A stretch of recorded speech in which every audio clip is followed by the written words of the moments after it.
పవన్ కళ్యాణ్ ఒక విషయంలో బాగా మెచ్చుకోవచ్చు. ఏంటంటే హెడ్ మాస్టర్ లెక్కన బిహేవ్ చేశారు.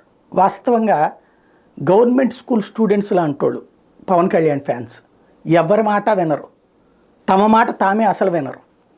అందుకని కత్తి మహేష్, శ్రీరెడ్డి ఉదంతాలు ఎందుకు వచ్చినాయి?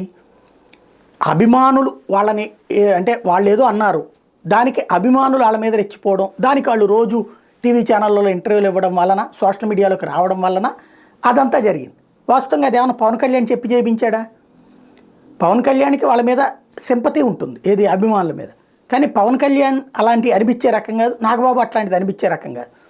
కానీ అంత పెద్ద సీన్ నడిచింది. అప్పుడు అర్థమైంది ఏంటి, పవన్ కళ్యాణ్ ఫ్యాన్స్కి కంట్రోల్ ఉండదు అని ప్రతి ఒక్కళ్ళు విమర్శించేవాళ్ళు.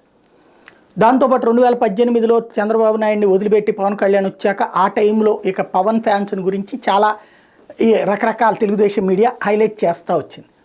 సీన్ కట్ చేస్తే పర్ఫెక్ట్ ఇవాళ తెలుగుదేశంలో తిరుగుబాట్లు, తెలుగుదేశంలో మాటల యుద్ధాలు, తెలుగుదేశంలో రకాలు ఉన్నాయి. కానీ కాపు యువతలో పవన్ కళ్యాణ్ ఫ్యాన్స్లో మాత్రం ఎలాంటి లుకలుకలు లేవు.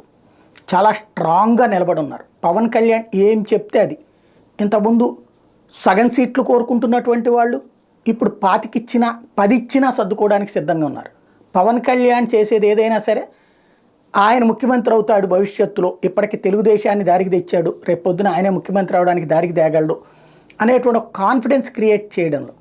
అట్లాగే సీనియర్లు ఎట్లాగూ ఎడ్యుకేటెడ్ ఎవరైతే ఉన్నారో వాళ్ళలో విభేదించి చర్చించే వాళ్ళని బయటికి పంపించేశారు. కాబట్టి ఇప్పుడు ఉన్నటువంటి వాళ్ళకి ఎవరికీ ప్రాబ్లం లేదు.